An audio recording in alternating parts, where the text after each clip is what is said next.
इस तो अगे है कि if matrix A is equal to 1 2 4 2 then find the value of k if determinant of 2a is equal to k determinant a। ਇਹ ਸਾਨੂੰ given ਹੈ ਕਿ 2a ਦਾ determinant is equal to k into determinant of a ਹੈ। ਹੁਣ ਪਹਿਲਾਂ ਅਸੀਂ ਜੇ ਦੇਖੀਏ ਕਿ ਇਹ ਮੈਟ੍ਰਿਕਸ ਸਕੁਏਅਰ ਮੈਟ੍ਰਿਕਸ ਹੈ of order 2 cross 2 of order 2 cross 2 ਤੇ 2a ਦਾ ਡਿਟਰਮੀਨੈਂਟ ਇਸ ਦੇ ਹਿਸਾਬ ਦੇ ਨਾਲ ਦੇਖਾਂਗੇ। ਆ ਜਿਹੜਾ ਮੈਂ ਤੁਹਾਨੂੰ ਮੈਥਡ ਫਾਰਮੂਲਾ ਤੁਹਾਨੂੰ ਦੱਸ ਕੇ ਆਇਆ ਕਿ k A determinant is equal to k raise to power order into determinant of A order of square matrix. ਇੱਥੇ ਆਰਡਰ ਆਫ ਸਕੁਏਅਰ ਮੈਟ੍ਰਿਕਸ ਕੀ ਆ 2 ਤੇ 2a ਡਿਟਰਮੀਨੈਂਟ ਕੀ ਬਣੇਗਾ 2 ਦੀ ਪਾਵਰ 2 2 ਇਹ ਵਾਲਾ ਤੇ ਇਹ 2 ਕਿਹੜਾ ਆਰਡਰ। ਜੇ ਇੱਥੇ 3 ਹੁੰਦਾ ਤਾਂ 3 ਦੀ ਪਾਵਰ 2 ਹੋਣਾ ਸੀ ਉੱਪਰ ਆਰਡਰ ਹੈ क्योंकि K A determinant is equal to K raised power order of the matrix 2 raised power 2 determinant of ए ये फॉर्म के अकॉर्डिंग देखो तो 2a डिटर्मिनेंट की बन गया 4 इंटू ए डिटर्मिनेंट तो 2a डिटर्मिनेंट सानू गिवन की है के इंटू ए डिटर्मिनेंट देयरफॉर ए असी फाइंड किया तो ये सानू गिवन है तो ये दोनों इक्वल हो गए 4 into determinant of A is equal to K into determinant of A तो के की वैल्यू कितनी आ गई साढ़े को 4 तो असी डायरैक्ट ये डिटर्मिनेंट कोई नहीं कैलकुलेट किया एक सिंपल जोड़ा साढ़े को फार्मूला है साढ़े को एक फैक्ट है वो अप्लाई करके तो के की वैल्यू जी है असी फाइंड कर दी। नैक्सट है इस तो बाद साढ़े को एक ये भी क्वेश्चन बड़ी बारी 1 मार्क्स का क्वेश्चन जोड़ा है आ जाता है कि determinant of adjoint A is equal to determinant of A raise to power n-1 n is the order of the square matrix जिदा उत्थे 3 क्रॉस 3 सी तो n 3 सी 2 क्रॉस 2 होए तो n 2 है ये भी याद रखना। कई बार ये भी डिटर्मिनेंट ये भी दिता हुंदा ऑर्डर भी गिवन हुंदा तो तुहानू क्वेश्चन कहते कि एडजॉइंट ए दा डिटर्मिनेंट फाइंड करो तो सिंपल तुसी ये फार्मूला लगा के विच वैल्यू फिल करके तो तुहाडे कोल आंसर आ जाएगा। नैक्सट फैक्ट है determinant of A inverse is equal to 1 over A determinant of A where A is a square matrix means inverse matrix का determinant is equal to 1 over determinant of matrix. हुण इससे थोड़े असी question multiple choice question जोड़े है वो आप करके देखते हैं इन्हों अपलाई करके। तो फर्स्ट क्वेश्चन है if A is a square matrix of order 3 cross 3 minus n3 है and determinant of A is 10 then find the determinant of adjoint A. Check करो कि डिटर्मिनेंट ऑफ एडजॉइंट ए 0 है कि 10 है कि 100 है कि 1000 है। अगर असी आ फार्मूला लगाइए determinant of adjoint A is equal to determinant of A raise पर 3-1 3 कितों क्योंकि स्क्वायर मैट्रिक्स ऑफ ऑर्डर 3 तो एन की जगह तो 3 आ गया तो साढ़े को बन गया determinant of adjoint A is equal to determinant of A raise पर 2 और डिटर्मिनेंट ऑफ ए 10 दिता है तो 10 square is 100 therefore determinant of adjoint A is 100 therefore option C is correct. एक आपां वो अप्लाई किया। नैक्सट है if determinant of x496 is equal to determinant 6496 तो कई बच्चे की करते गलती बड़ी वड्डी गलती करते हैं सीधा ही लिख देंगे है कि x इज इक्वल टू 6 सम गलत हो जाता। मैट्रिसिस दे विच असी 2 मैट्रिसिस नूं इक्वल करके तो कल्ले कल्ले एलीमेंट सामने सामने असी इक्वल कर सकते हैं कॉरस्पोंडिंग एलीमेंट डिटर्मिनेंट दे विच नहीं ये डिटर्मिनेंट का साइन है। मैट्रिक्स के विच असी कह देंगे कि ये एलीमेंट ये इक्वल आ तो चलो आंसर निकल गया। डिटर्मिनेंट दे विच नहीं डिटर्मिनेंट पहला तुसी इहनूं कैलकुलेट करो तो ये सानू गिवन है determinant of x49x is equal to determinant 6496 अगर इनू कैलकुलेट करांगे x इंटू एक्स आ गया एक्स स्क्वेयर माइनस 9 4 दा 36 इज इक्वल टू 6 6 दा 36 माइनस 9 4 दा 36। तो x square minus 36 is equal to 0, x square is equal to 36, x is equal to plus minus square root 36। तो x is equal to plus minus 6 square है, तो इधर plus minus आएगा। तो दो वैल्यूज़ आईयां 6 और माइनस 6 प्लस माइनस 6। तो option A C 6, B C plus minus 6, C C minus 6, D C 6 6। तो ऑप्शन बी इज़ करैक्ट। ध्यान नाल देख लेना, क्वेश्चन बड़ा ईजी हैगा। तो 1 मार्क्स का क्वेश्चन जिहड़ा है इस तरह का भी आ जाता है। उस तो बाद नैक्सट हैगा साडे कोल क्वेश्चन नंबर 3 है, if A is a square matrix of order 3x3 minus n is given, then determinant of 2a, हुण याद करो उस गल नूं, determinant of k A is equal to k raise पर n determinant of A, n order हुंदा सी जदों start असीं कीता सी। तो जे 3 ऑर्डर का होए तो determinant of k A is equal to k raise पर 3a। तो इत्थे के की है 2, तो determinant of 2a is equal to 2 raise पर 3 डिटर्मिनेंट ऑफ a। तो 2 रेस पर 3 is 8, therefore determinant of 2a is equal to 8 determinant a।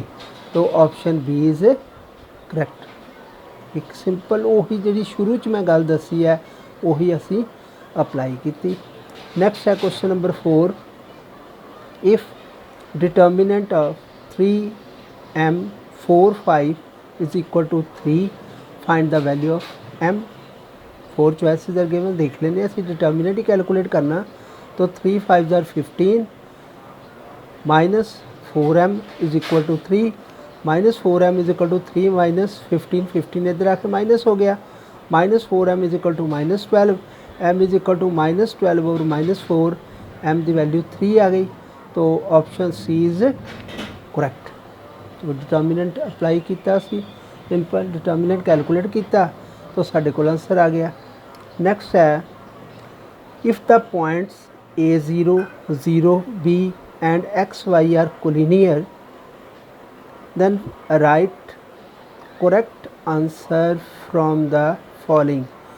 कि उस लाइन की ए वाली इक्वेशन होएगी x over a plus Y over b is equal to 0, ਜਾਂ x over a minus y over b is equal to 1, ਜਾਂ x over a plus Y over b is equal to 1, ਜਾਂ इन्हां चों कोई नहीं। अगर असी इन्हां नूं पॉइंट्स असी मार्क करिए x एक्सिस y एक्सिस से, तो a0 0b एक्स वाई इत्थे ले लिया, तो this is x intercept, this is why intercept. A x intercept is a और वाई इंटरसेप्ट इज़ बी। तो अगर असी इंटरसेप्ट फॉर्म दे विच इस लाइन की जिहड़ी है इक्वेशन देखिए तो की बनेगी, तुहानूं +1 का याद होएगा, ये एक्स इंटरसेप्ट है, ये वाई इंटरसेप्ट है, सानूं पहचान इत्थों हो गई a0, X coordinate is a, Y coordinate is 0, X coordinate is 0, Y coordinate is 5। तो सीधा ही कि इत्थे पॉइंट आन के साढ़े कोल इंटरसेप्ट फॉर्म के नाल असीं सीधा ही ये फॉर्मूला जो तुहानूं याद है इंटरसेप्ट फॉर्म के नाल इक्वेशन जिहड़ी है x over A plus Y over B is equal to 1 हुंदी है। तो जिहड़ा है सी ऑप्शन इज़ करैक्ट। तो साढ़े कोल आंसर आ गया। इस तरह का ही अगला है same, if the points 2 0 0 5 and xy are collinear then write the correct answer from the following। तो x intercept is 2, y intercept is 5 point है। तो जे क्वेश्चन साढ़े कोल आवे 4 मार्क्स का, फिर असी इनू डिटर्मिनेंट के नाल करना, 3 पॉइंट्स लैके तो area of triangle is equal to 0 कर देना, तो उत्थों साढ़े कोल फिर आंसर आएगा। लेकिन जे 1 मार्क्स का क्वेश्चन है तो फिर उन्हें लेंथी नहीं करना, सिंपल तुसी सीधा याद रखो इंटरसेप्ट फॉर्म के नाल तुसी देख के तो इहदा जिहड़ा है आंसर तुसी दस सकते हैं। फॉर्मूला कि सी X over A plus Y over B is equal to 1, तो ए इज़ 2 वाई इज़ 5, तो आंसर की आएगा x/2 plus y/5 is equal to 1। तो बी ऑप्शन। जे ए ले लेंदे तुसी x/5 गलत हो जाना सी, क्योंकि x intercept is 2, y intercept is 5। तो equation of line is x/2 plus y/5 is equal to 1। एक बार फिर मैं तुहानूं दस दिना कि अगर 4 मार्क्स का क्वेश्चन होए फिर तुसी इदां नहीं करना, फिर तुसी determinant area of triangle is equal to 0 करके, क्योंकि पॉइंट्स को लीनियर है, then area of triangle APB is 0 करके तो फिर आंसर फाइंड करना है। तो ये जे 1 मार्क्स का क्वेश्चन है तो सीधा ही तुसी जिहड़ा है इंटरसेप्ट फॉर्म दे नाल देख के ते आंसर कर सकते हैं। नैक्सट क्वेश्चन है find the value of determinant 1 1 1 x y z y plus z plus x plus y। Check करना कि इसका determinant x plus y plus z है कि 1 है कि 0 है कि x y z है। तो साढ़े कोल ये है स्टेटमेंट। इस ते अगर असी प्रॉपर्टी लगा के असी ऑपरेशन लगाने हैं कि operating column 3 to column 3 plus column 2 minus third column दे विच सैकेंड कॉलम ऐड कर देना। थर्ड कॉलम दे विच सैकेंड कॉलम ऐड करना, थर्ड कॉलम ते ऑपरेशन लगानी है। तो फर्स्ट कॉलम भी उस तरह रहा, सैकेंड कॉलम भी उस तरह रहा। चेंज किहड़ा होया साडे कोल थर्ड कॉलम दे विच फर्स्ट कॉलम ऐड कर देना। सैकेंड ते फर्स्ट नूं चेंज नहीं करना। तो साडे कोल बन गया x plus y plus z, y plus z plus x, z plus x plus y. अगर ध्यान नाल देखो तो x plus y plus z ही है सारे, इनू असी कॉमन ले लेना। तो जो कॉमन लाओगे तो इत्थे की आ जाएगा 1 1 1, वो बाहर आ गया डिटर्मिनेंट दे।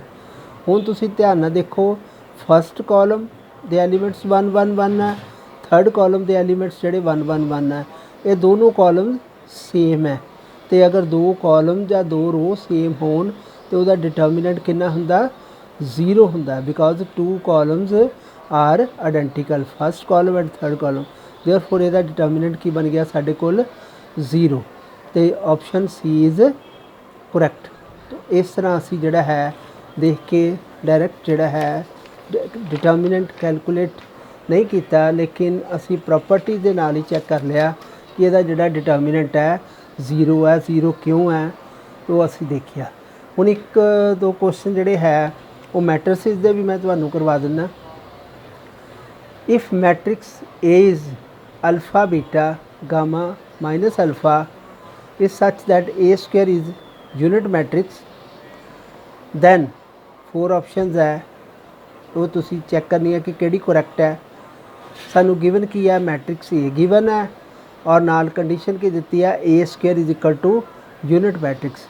ए मैट्रिक्स गिवन है, A square is equal to unit matrix. A square means A into A. तो alpha beta gamma minus alpha, alpha beta gamma minus alpha is equal to 1 0 0 1 identity matrix. हुण इन्हां दोनों matrices नूं multiply करते हैं। मैं दस्सिया होया कि इस कॉलम नूं इस रो दे नाल मल्टीप्लाई करना, इस तरह इस कॉलम नूं इस रो दे नाल मल्टीप्लाई करना। जदों फस्ट कॉलम नूं इस कॉलम रो दे नाल मल्टीप्लाई करदे तो कितना अल्फ़ा इंटू अल्फ़ा विच प्लस का साइन बीटा इंटू गामा। तो इसे कॉलम नूं इस रो दे नाल gamma into alpha plus minus alpha into gamma. इस तरह ही नैक्सट सैकेंड कॉलम नूं फस्ट रो दे नाल alpha into beta plus beta into minus alpha. इसे कॉलम नूं सैकेंड रो दे नाल तो gamma into beta plus minus alpha into minus alpha. Alpha into alpha is alpha square plus beta gamma, alpha beta minus alpha beta, gamma alpha minus gamma alpha, beta gamma plus alpha square. तो multiply करके ये आ गया। हुण दोनों matrices equal है तो alpha square plus beta gamma is equal to 1। तो जो अगर इन्हों इधर लाइए साइन चेंज हो जाएंगे तो 1 minus alpha square minus beta gamma is equal to 0। तो ऑप्शन जी है तुसी देखोगे सी इज़ करैक्ट। नैक्सट है कुछ मैं एक तो फॉर्मूले तुहानू क्लीयर करदा। A and B are two matrices, then A B inverse is equal to B inverse into A inverse. इस तरह ही A B transpose is equal to B transpose into A transpose. ये नहीं करना कि A B inverse is equal to A inverse into B inverse, नहीं, reversal आ A B inverse is equal to B inverse into A inverse. A B transpose is equal to B transpose into A transpose. होर है कि A plus A transpose is a symmetric matrix. मैं तुहानू matrices दे विच जिहड़ा है symmetric matrix skew symmetric matrix किहड़े हुंदे आ वो दस चुका। A minus A transpose is a skew symmetric matrix. तो विद्यार्थियों अज असी थोड़े क्वेश्चनस MCQs और कुछ इंपॉर्टेंट फैक्ट्स जिहड़े है मैट्रिसेस और डिटर्मिनेंट्स बारे कीते है। मैनूं आस है कि तुहानूं ये सारे समझ आ गए होणगे। कल असी होर क्वेश्चनस दे नाल हाज़र होवांगे। Thank you.